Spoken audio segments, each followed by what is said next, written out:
पहली बार विधायक चुने गए भजनलाल शर्मा को प्रदेश की कमान मिली है, जबकि मध्य प्रदेश और छत्तीसगढ़ की तर्ज पर 2 डिप्टी सीएम बनाई गई हैं। दिया कुमारी और प्रेमचंद बैरवा डिप्टी सीएम होंगे। इसके अलावा वासुदेव देवनानी विधानसभा स्पीकर होंगे।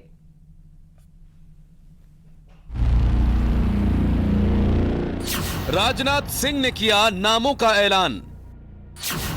भजनलाल शर्मा के हाथों में सूबे की कमान। दिया कुमारी, प्रेमचंद्र बैरवा डिप्टी सीएम। 9 दिन बाद आखिरकार राजस्थान में सरकार की तस्वीर साफ हो ही गई। भजनलाल शर्मा को सीएम बनाया गया तो दिया कुमारी और प्रेमचंद बैरवा को डिप्टी सीएम की कमान सौंपी गई। इसके अलावा अजमेर नॉर्थ से विधायक वासुदेव देवनानी को विधानसभा स्पीकर बनाया गया। 2 उप मुख्यमंत्री होंगे, श्रीमती दिया सिंह और दूसरे श्री प्रेमचंद बैरवा। और यह भी भारतीय जनता पार्टी की तरफ से प्रस्तावित है कि वासुदेव जी देवनानी यह स्पीकर होंगे। बस मैं पुनः एक बार भजनलाल जी शर्मा को हार्दिक बधाई देता हूं।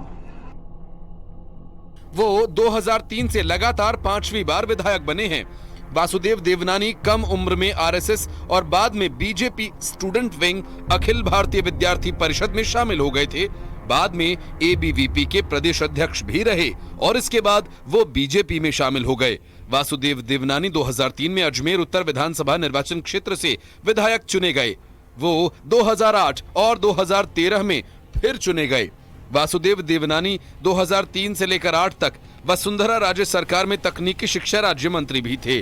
वो 2013 से 18 तक वसुंधरा राज्य सरकार के मंत्रालय में प्राथमिक और माध्यमिक शिक्षा के लिए स्वतंत्र प्रभार वाले राज्य मंत्री रहे हैं।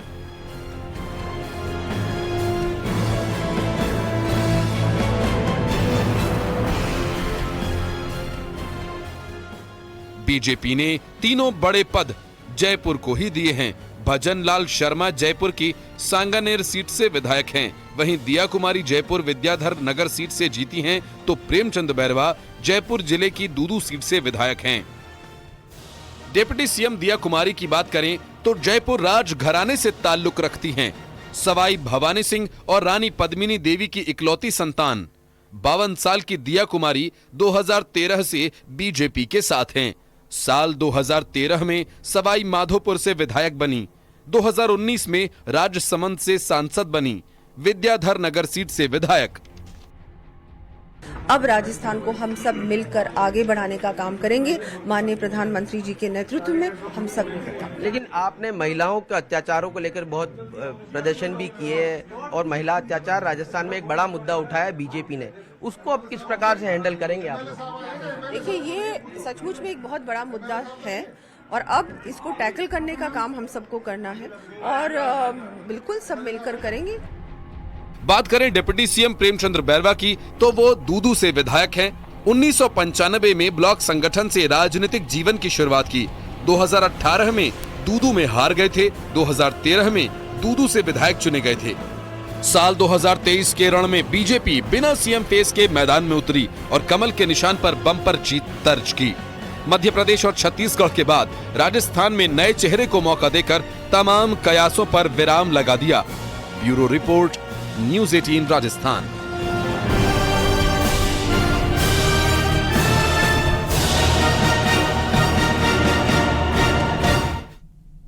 और आखिरकार सीएम फेस पर सस्पेंस खत्म हो गया। बीजेपी ने लोकसभा चुनाव के मद्देनजर सोशल इंजीनियरिंग का पूरा ख्याल रखा। देखिए रिपोर्ट।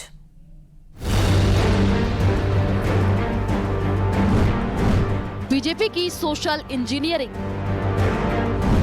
ब्राह्मण, राजपूत, दलितों को साधा। बीजेपी ने प्रदेश में सोशल इंजीनियरिंग के जरिए क्षेत्रीय और जातीय समीकरणों को साधने की कोशिश की।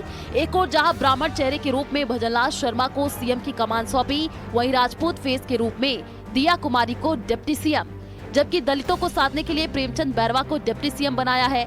अब ग्राफिक्स के जरिए प्रदेश के जातीय समीकरण को समझिए। प्रदेश में ब्राह्मणों की आबादी 85 लाख से ज्यादा है, जो 50 सीटों पर सीधा असर डालती है। यही कारण है कि भजनलाल शर्मा को सीएम बनाकर बीजेपी ने बड़ा दांव खेला है। राजस्थान में 33 साल बाद किसी ब्राह्मण चेहरे को मुख्यमंत्री बनाया गया है। इससे पहले कांग्रेस के हरिदेव जोशी 1990 में कांग्रेस से सीएम बने थे।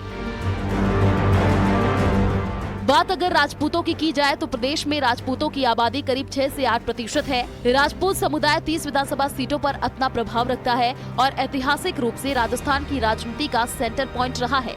राजपूतों ने लंबे समय तक बीजेपी पर भरोसा किया है। यही कारण है कि इस बार राजपूत समाज से दिया कुमारी को डिप्टी सीएम बनाया गया है। जयपुर राजघराने से ताल्लुक रखती हैं। भवानी सिंह और महारानी पद्मिनी देवी की बेटी हैं। विद्याधर नगर विधानसभा सीट विधायक चुनी गई। 2013 में सवाई माधोपुर से विधायक चुनी गई। दलित वोट बैंक पर नजर डाले तो राज्य की आबादी में अनुसूचित जाति एससी की हिस्सेदारी 17.83% है, जिसका सीधा असर 34 सीटों पर है। वैसे तो दलित वोट बैंक को लंबे समय से कांग्रेस का मुख्य वोट बैंक माना जाता रहा है। आंकड़ों के लिहाज से देखें तो राजस्थान में 2018 के विधानसभा चुनाव में कांग्रेस की जीत में दलित समुदाय एक बड़ा फैक्टर बनकर के उभरा था। प्रेमचंद बैरवा दलित समाज से आते हैं। जयपुर की दूदू विधानसभा सीट से विधायक है। 1995 ब्लॉक संगठन से राजनीतिक जीवन की शुरुआत। बीजेपी ने तीनों जातियों को साथ करके 4 महीने बाद होने वाले लोकसभा चुनाव का रोड मैप तैयार कर दिया है। हाल ही में हुए तीनों राज्यों के चुनाव के बाद बीजेपी ने मध्य प्रदेश में ओबीसी चेहरे मोहन यादव को सीएम बनाया है, जबकि छत्तीसगढ़ में आदिवासी समाज से आने वाले विष्णु देव साय को सीएम बनाया है। जाति और क्षेत्र का चुनावी गणित साधकर बीजेपी 2024 के चुनावी समर में जीत फाइनल करना चाहती है। Bureau report, news 18 Rajasthan.